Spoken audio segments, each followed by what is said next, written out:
به نام خداوند بخشنده و مهربان. و بعد، السلام علیکم دوستان عزیز و ارجمند. مضاربه چیست و چه احکام دارد؟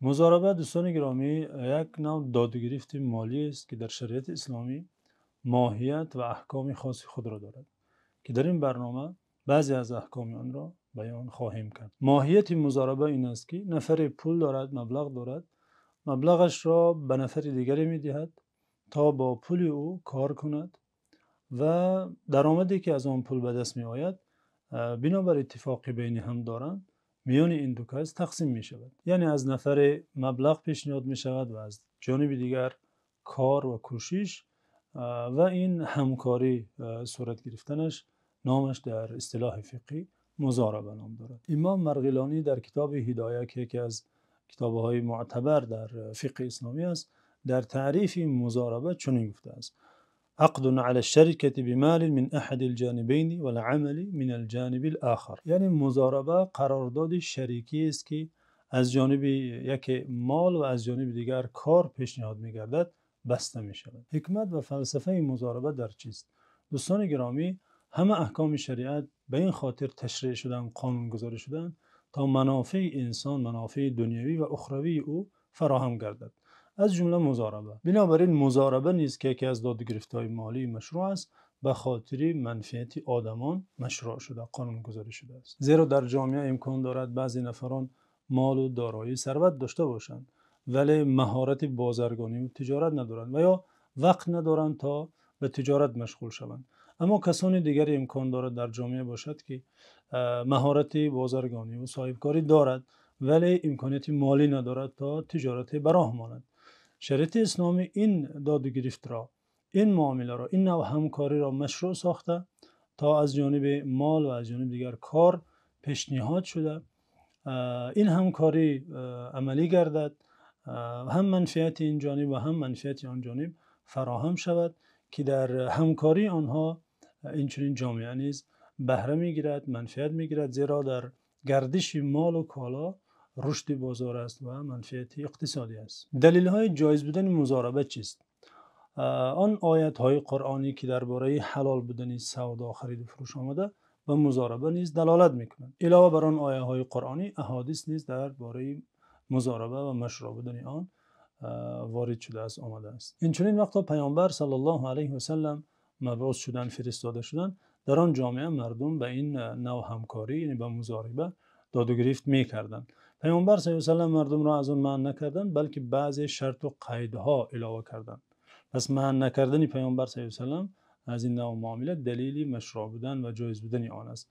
تنها باید آن شرط و قیدهایی که شریعت مقرر نموده است باید رعایت شود. از جمله آن احادیثی که درباره مضاربه آمده است، حدیثی است که امام بیهقی و امام طبرانی از عبدالله بن عباس روایت میکند. میگوید: كان العباس اذا دفع مالا مضاربة اشترط على صاحبه الا يسلك به بحرا ولا ينزل به واديا ولا يشتري به ذات كبد رطبة فإن فعل ذلك فهو ضامن فرفع شرطه إلى النبي صلى الله عليه وسلم فأجازه. عبدالله بن عباس میگوید پدرم هنگامی که مالش را به کسی مضاربه میداد، یعنی عباس عموی پیامبر صلی الله علیه و سلم، پدرم به صاحبکار شرط میگذاشت که با این قافله با راه بحری سفر نکند، چون که در آن دوران سفرهای بحری از خطر خالی نبود و یا در وادی که احتمالی سیل آمدن آب است آنجا به استراحت نفراید با مال و قافله و این چنین با این مال حیوانهای جاندار تجارت نکند، یعنی در دیگر چیزها تجارت کند تا احتمال خسارت کمتر باشد. پس این شرطها را با پیامبر صلی الله علیه و سلم پیشکش کردند. گفتن عباس به صاحبکارش، به شریکش چنین شرطها میگذارد.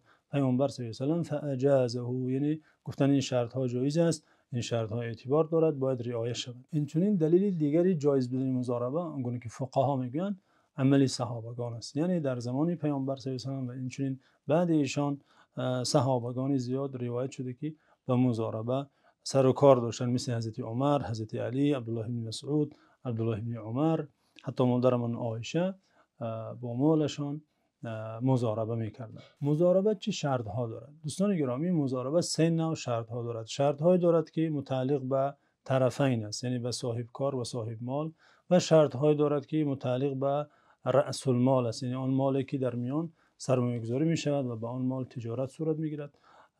و شرط های وابسته به فایده است که از آن تجارت، از آن همکاری به دست می آید. نخستین شرطی که به طرفین تعلق دارد، جانب صاحب مال و جانب صاحب کار، این است که هر دو باید شخصان عاقل و بالغ باشند، یعنی صاحب عقل و به بلاغت رسیده باشند. یعنی با شخصی کودک و با شخصی که از عقل بیگانه است عقد مضاربه، قرارداد مضاربه جایز نمی باشد. مسلمان بودن شریک کاری شرط نیست، یعنی شخص مسلمان میتواند با غیر مسلمان قرارداد مضاربه انجام دهد، همکاری تجارتی کند. شرط رأس المال دوستان گرامی، آن پولی که در میان گذاشته می شود و با آن پول صاحب کار تجارت میکند، شرطش این است که نقد باشد، قرض نباشد. یعنی اگر صاحب مال به صاحب کار گوید همان قرضی که در تو دارم به همان قرض من مضاربه کن، مضاربه صحیح نمی باشد. باید پولی که به صاحب کار داده می شود پول نقد باشد. اینچنین شرط دیگری رأس المال، پولی سرمایه گذاری شده، این است که مقدارش معلوم باشد.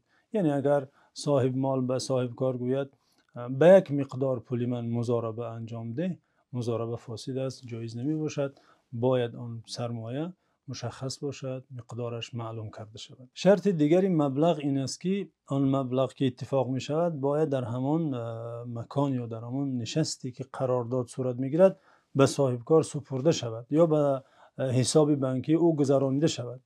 اما اگر به او تسلیم نشود، یعنی سپرده نشود، مضاربه فاسد می گردد. حتی اگر صاحب مال مدت معینی هم گوید پول در نزد من استد، مضاربه فاسد است. شرطش نیست که آن پول به صاحب کار سپرده شود، در اختیار او گذاشته شود. شرط هایی که به فایده تعلق دارد، این پولی که احتمال است درآمدی که از آن کار، از آن مضاربه به دست می آید، شرطش این است که آن فایده باید معلوم باشد. یعنی صاحب مال به صاحب کار گوید خب به این مقدار پول من مضاربه کن، بعد از فایده اش یک چی میتیم تو را راضی میکنم، اختلاف نمی کنیم، یک مصلحت میکنیم، گفته مضاربه کنن، مضاربه جایز نیست. می باید آن فایده ای که حالا نیست البته، اما باید اتفاق شود که به فائزی چند میان این دو تقسیم کرده می شود. شرط دیگری فایده این است دوستان گرامی که به شکل فائز تعیین گردد، نه به مقدار معین مبلغ.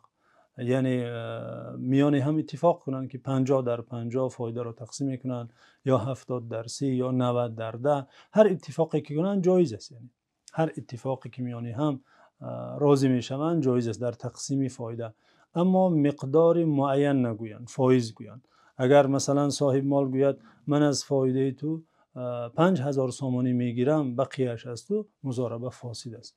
باید فایز تعیین شود، نه مقدار معین پول. شرط دیگری مضاربه این است که در حالت خسارت دیدن آن تجارت، خسارت را تنها صاحب مال باید تحمل کند. صاحب کار در خسارت نباید شریک باشد، زیرا او کار میکند، کار و زحمت و کوشش خود را از دست میدهد، زیان میبیند. نباید باز بالای بر هدر و بیهوده رفتن زحمت او باز خسارت مالی برگردن او ضم کرده شود. بنابراین مبادا اگر در حالت زیان دیدن خسارت پیش آید، باید صاحب مال آن خسارت را پر خودش به عهده گیرد. چند مسئله دیگر متعلق به مضاربه که این داد و گرفت را بیشتر معلوم و روشن می سازد.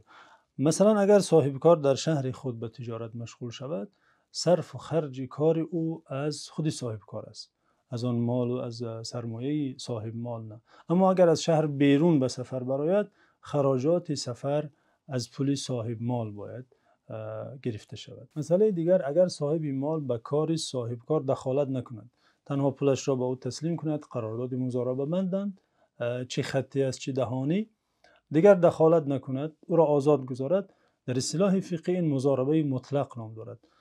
در این صورت صاحب کار با آن مبلغ می تواند هر کالایی را خرد، فروشد، در هر شهری، در هر بازاری، اختیار به خودش است.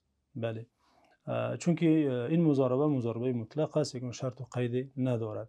در صورتی که مضاربه مطلق باشد، یعنی صاحب مال به صاحب کار هیچ شرط و قیدی نگذاشته باشد، صاحب کار نه تنها خرید و فروش بلکه می تواند دادگرفت اجاره نیز انجام دهد. یعنی می تواند چیزی را به اجاره، جایی را به اجاره گیرد، چیزی را به اجاره گیرد، یا چیزی را خریده به اجاره دهد، او آزاد است. یعنی اما اگر صاحب مال به صاحب کار شرط و قیدها گذارد، گوید مثلا تنها در لباسه باید تجارت کنی با این مال من، یا تنها در خوراکه، یا تنها در بازاری فلانی باید به کاری من و پولی من باید کار کنی، یا تنها در مصالح ساختمانی باید خرید و فروش کنی. گفته شرط گذارد، صاحب کار می باید شرط صاحب مال را رعایت کند. اینچنین اگر صاحب مال شرط گذارد که با پولی من در حدود فلان کشور معین نامبر کند، مثلا تنها در داخل تاجیکستان با پولی من باید تجارت کنی، یا در روسیه یا در هر کشور دیگر که نامبر کند، صاحب کار حق ندارد پول صاحب مال را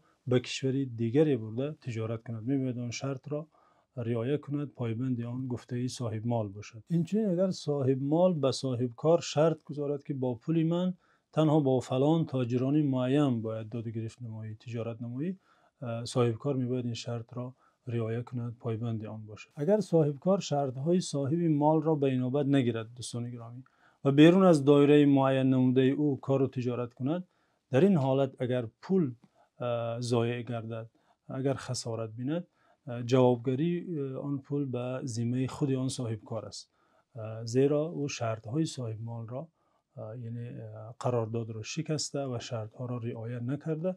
بنابراین شریعت در این حالت خود صاحب کار را جوابگر می شمارد. اگر طرفین یعنی صاحب مال و صاحب کار برای به آخر رسیدن مضاربه خود یگان وقت معینی تعیین نکرده باشند، مثلا نگفته باشند تا ماه فلانی مضاربه میکنیم یا تا در آمدن سال فلانی، مضاربه اشان آزاد است، تا هر وقتی که میخواهند میتوانند این داد و گرفت را، این قرارداد را ادامه دهند. اما اگر یگان وقت معینی تعیین نموده باشند، به مجرد فرا رسیدن آن وقت این قرارداد آنها به پایان میرسد، میان آنها دیگر شریکی همکاری باقی نمیمانند. اگر صاحب مال شرط گذارد به صاحب کار، گوید من نیز در این کار علاوه بر اینکه پول دادم کار میکنم، همراه تو میباشم، گوید عقد مضاربه فاسد میگردد. شرط مضاربه این است که از جانب پول پیشکش شود و از جانب دیگر کار و زحمت و کوشش صورت گیرد. اما اگر صاحب مال شریک کاری صاحب کار شود، این عقد مضاربه نام ندارد، مضاربه از بین می رود. عقد شریکی است که این احکام خاصی خودش را دارد که از داد و گرفت مضاربه فرق دارد. خدایا رو مددگارتان.